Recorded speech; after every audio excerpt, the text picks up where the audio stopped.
اور وہیں پر لکھا ہوا ہے کہ یزید کی فوجوں نے واقعہ ہرہ میں 1000 صحابیات اور تابعیات کے ساتھ زنا کیا اور وہ حاملہ ہو گئیں اور 3 دن تک مسجد نبوی میں گھوڑے باندھ کر رکھے اور مسجد نبوی میں نماز نہیں ہوئی ہے. لیکن صلاح الدین یوسف صاحب کی رگ نہیں پھٹکی کہ میں یہ حق لوگوں کو بتاؤں ابن کثیر سے. اس ابن کثیر سے اپنی مطلب کی باتیں نقل کی. وہ بتا رہا ہوں 10 باتیں نقل کی, 1000 اس کے خلاف لکھی ہوئی ہیں. لیکن جب کوئی بندہ بے ایمانی پہ اتر آئے تو اس کا تو کوئی علاج نہیں ہے. لہذا میں تاریخ کو کرتا ہوں سائیڈ پہ, میں صرف آپ کو احادیث سے حوالے دوں گا جس کے سامنے اب سارے خاموش ہو چکے ہیں. جب سے یہ میری یہ پمفلٹ آئے ہیں, یہ واقعہ کربلا کا حقیقی پس منظر 50 صحیح الاسناد احادیث کی روشنی میں, یہ والا پمفلٹ اور یہ رافضیت, ناسبیت اور یزیدیت کا تحقیقی جائزہ, یہ پمفلٹ میں نے ڈاکٹر ذاکر نائک کے خلاف لکھا تھا, انگلش کے اندر بھی اردو کے اندر بھی. اور ان کے ہم نے شاگرد پاکستان آئے, ان کے ہاتھ میں یہ پمفلٹ پکڑائے کہ خدا کے لیے کہ آپ یہ کون سی وہ امام غزالی کی لکھی ہوئی تاریخ بیان کر رہے ہیں, ابن تیمیہ کی لکھی ہوئی تاریخ بیان کر رہے ہیں. خدا کے لیے حدیث کی کتابیں پڑھیں, بخاری اور مسلم پڑھیں, یا تو بخاری اور مسلم کو غلط کہہ دیں, منکرین حدیث بن جائے. یہ تاریخیں تو حکمرانوں نے لکھوائی ہوئی ہیں. با با ملاحظہ ہوشیار لکھو ہم بڑے سخی تھے, ہم یہ تھے وہ تھے. تاریخیں تو حکمرانوں کی لکھوائی ہوئی ہیں.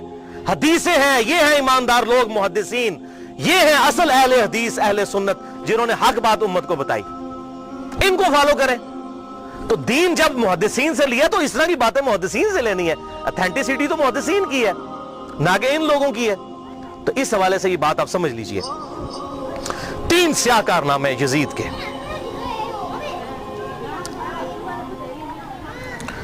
پہلا سیاہ کارنامہ 61 ہجری میں آپ صلی اللہ علیہ وسلم کی وفات کے بعد 50 سال کے بعد عبید اللہ ابن زیاد کو گورنر لگا کر اس کے ذریعے سیدنا حسین ابن علی رضی اللہ تعالی عنہ کو شہید کروایا.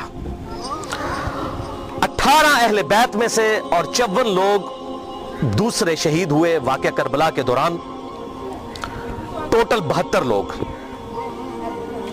اور اس کا ذکر صحیح بخاری میں انٹرنیشنل نمبر کے مطابق 3748 نمبر حدیث میں موجود ہے, اور صحیح مسلم میں 6309 نمبر حدیث کے اندر بھی موجود ہے کہ جب حضرت حسین کے قتل کے بعد حضرت امام زین العابدین علی ابن حسین رحمہ اللہ تعالی جب مدینہ شریف آئے تو ان کے ہاتھ میں حضور کی تلوار تھی جو حضرت علی کے پاس تھی, اس کے بعد مولا حسین کے بعد تھی, مولا حسین کے بعد زین العابدین کے پاس آئی. صحیح مسلم 6309. تو مسور بن مخرمہ رضی اللہ تعالیٰ عنہ حاضر خدمت ہوئے اور انہوں نے کہا کہ اے نبی کے بیٹے, یہ تلوار آپ میرے حوالے کر دیں ورنہ یہ کہیں بنو امیہ کے ظالم لوگ آپ سے چھین نہ لیں, اور میں اپنی جان سے بڑھ کر اس کی حفاظت کروں گا. تو یہ صحیح مسلم میں موجود ہے. لوگ کہتے ہیں نہیں پتہ نہیں حسین قتل بھی ہوا تھا کہ نہیں. ٹھیک ہے, آپ لوگوں نے یہ باتیں کرنا شروع کر دی ہیں. تو بھئی جھوٹ کے تو کوئی پاؤں نہیں ہوتے ہیں. جب لوگوں نے یہ جرت کی جی وہ صحابہ وہ بغلوں میں بت رکھ کے آتے تھے اس لیے رفع یدین ہوتا تھا, حالانکہ اہل سنت اور اہل تشیع کا رفع الیدین پہ اجماع ہے. سوائے حنفیوں کے پوری امت متفق ہے کہ آپ صلی اللہ علیہ وسلم رکوع میں جاتے وقت رکوع سے اٹھتے وقت رفع الیدین کرتے تھے. لیکن جب کوئی بندہ بے ایمانی پر اتر ہے تو اس کا تو کوئی علاج ہی نہیں ہے. وہ کہے گا جی بت رکھ کے آتے تھے, اے بھی ہوئی یہ بت رکھ کے آتے سن. بھائی صحیح مسلم میں موجود ہے, صحیح بخاری میں واقعہ کربلا کا ذکر موجود ہے. دوسرا سیاہ کارنامہ, اور ادھر میں یہ بات کر دوں, بعض لوگ کہتے ہیں حضرت حسین جو ہے وہ یزید کی بیعت کے لیے جا رہے تھے اور انہوں نے کہا میری 3 شرائط ہیں, یا تو مجھے اجازت دو میں یزید کے ہاتھوں میں ہاتھ دے دوں, یا مجھے کسی مسلمان سرحد پر بھیج دو, یا مجھے واپس جانے دو. خدا کے لیے بھائی یہ بات ہوتی تو بنو امیہ نے لوڑیاں ڈالنی تھی کہ حضرت امیر معاویہ رضی اللہ تعالیٰ عنہ پوری زندگی حضرت حسین سے وہ بیعت نہیں لے سکے اپنے بیٹے کے لیے جو انہوں نے اپنی وفات سے 4 سال پہلے لینا شروع کر دی تھی. اور یہ عبید اللہ ابن زیاد نے حضرت حسین کو اگر منوا لیا تھا تو اس کو تو سونے میں تولنا تھا یزید نے کہ بھی آپ نے بڑا کارنامہ کیا ہے. کدھر یہ جھوٹ ہے. انصاب الاشراف کتاب سے یہ پیش کرتے ہیں, شیخ زبیر لیزئی صاحب نے پوری تحقیق لکھی ہے کہ یہ کتاب ہی ثابت نہیں صحیح سند کے ساتھ, اور اس کتاب میں تو ایسی ایسی حدیثیں ہیں کہ کئی صحابہ کا ایمان ہی ثابت نہیں ہوگا اگر اس کتاب کو انصاب الاشراف کو پیش کریں. اور یہ جو روایت ہے وہ روایت بھی منقطع ہے. حلال بن صاف یہ بیان کرتے ہیں ان کا واقعہ کربلا میں ہونا ثابت نہیں ہے, اور منقطع روایت کوئی حجت نہیں ہوتی ہے. تو یہ کتاب بھی ثابت نہیں, بالکل جھوٹ ہے. پوری امت بیعت کر لیتی, حضرت حسین بیعت نہ کرتے اس وقت تک ان کو سکون نہ آتا. کیوں؟ حسین کا بیعت کرنے کا مطلب تھا کہ آل محمد نے بنو امیہ کی بدماش حکومت کو اسلامی حکومت تسلیم کر لیا ہے. اس لیے آپ دیکھیں ایک حسین نے بیعت نہ کی تو یار کیا ہوا, کوئی فرق نہیں پڑتا, چھوڑ دو. حضرت سعد ابن عبادہ نے بخاری مسلم میں آتا ہے کہ حضرت ابوبکر و عمر کی بیعت نہیں کی تو کیا حضرت ابوبکر نے ان کو قتل کروا دیا تھا؟ نہیں. 6 مہینے تک حضرت علی نے بھی بیعت نہیں کی, بخاری اور مسلم میں آتا ہے, کیا قتل کروا دیا. تو یہ بات کرنا بڑا آسان ہوتا ہے, ایسے معاملات ہوتے نہیں ہیں. حق بات وہی ہے جو کتابوں کے اندر لکھی ہے, باقی لوگ جتنی باتیں کرتے رہے وہ سب جھوٹی کہانیاں ہوتی ہیں. تو یہ دوسرا سیاہ کارنامہ یہ تھا کہ جب حضرت حسین کو شہید کیا گیا تو ظاہر ہے امت میں کوہرام مچ گیا. تو جن لوگوں نے تلوار کے زور پر بیعت کی ہوئی تھی, دبے ہوئے تھے, وہ بھی میدان میں اترے. انہوں نے کہا کہ ہم یزید ابن معاویہ کی بیعت توڑ کے اس کو پھینک دیتے ہیں. سب سے پہلے اہل مدینہ نے بغاوت کی, اور صحیح مسلم میں کتاب الامارہ چیپٹر میں موجود ہے یہ چیز, امارت کے بیان والے چیپٹر میں صحیح مسلم کے اندر. اور جب بیعت توڑی تو ظاہر ہے کہ پھر یزید کو غصہ آیا, اس نے پھر فوج اپنی بھجوائی اور اس نے اہل مدینہ کے اوپر جو ہے وہ چڑھائی کر دی. 3 دن تک مدینہ تو رسول کو حلال ٹھہرا لیا کہ وہ حضرت عثمان غنی رضی اللہ تعالیٰ عنہ جنہوں نے شہادت گوارا کر لی, لیکن مدینہ میں اپنے دفاع میں تلوار نہیں اٹھنے دی کہ مدینہ تو رسول میں میری وجہ سے خون نہ گرے. اس یزید ظالم شخص نے مدینہ پر حملہ کروایا اور قتل عام مسلمانوں کا کروایا.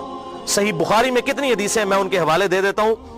صحیح بخاری میں 2604, 2959, 4024, 4906, یہ صحیح بخاری میں ہے. صحابہ کا قتل عام کروایا. یہ کہتے ہیں صحابہ کے گستاخ, اور جنہاں دے چمچے ہونا سب تو بڑے گستاخ او جے صحابہ دے, جنہاں نے صحابہ نو قتل کیتا جے.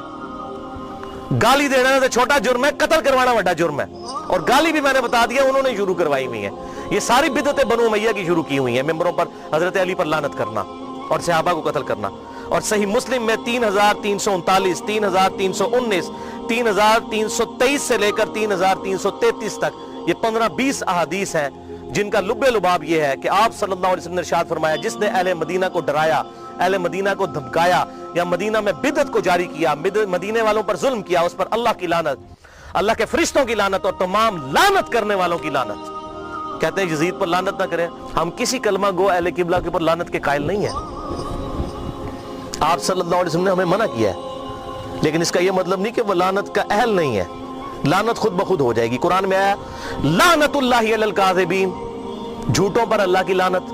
آپ میرے سامنے واضح جھوٹ بولیں, میں آپ کو لعنتی پھر بھی نہیں کہہ سکتا, حالانکہ آپ لعنت کے مستحق ہو رہے ہوں گے. جھوٹ بول کے خود بخود مستحق ہوں گے لعنت کے. اسی طریقے سے سورہ محمد کی آیت نمبر 22 اور 23 میں آتا ہے, جو لوگ فساد فی الارض کرتے ہیں, زمین میں قتل ناحق کرتے ہیں, ان پر اللہ تعالیٰ کی لعنت ہوتی ہے. تو قرآن میں لعنت آئی ہے ظالموں کے اوپر, تو ہمیں تو بھیجنے کی ضرورت ہی نہیں. خود بخود جسے فٹ اسے گفٹ, جو ایسا کام کرے گا وہ خود لعنت کا مستحق ہو جائے گا. ہم کیوں لعنت بھیجیں, وہ خود بخود لعنت کے مستحق ہو گیا. وَلِعَاذُ بِاللَّهِ تعالی. اور اسی واقعہ, اس کو واقعہ حرہ کہتے ہیں, جس میں اہل مدینہ کو لوٹا گیا. اور یہاں تک کہ حافظ ابن کثیر جو آخری درجے تک اہل شام کا دفاع کرتے ہیں, لیکن یہاں پر وہ بھی تڑپ اٹھے اور انہوں نے کہا کہ یہ یزید نے جو ظلم ڈھایا, 1000 صحابیات اور تابعیات بغیر شادی کے حاملہ ٹھہریں. زنا کیا یزید کی فوجوں نے.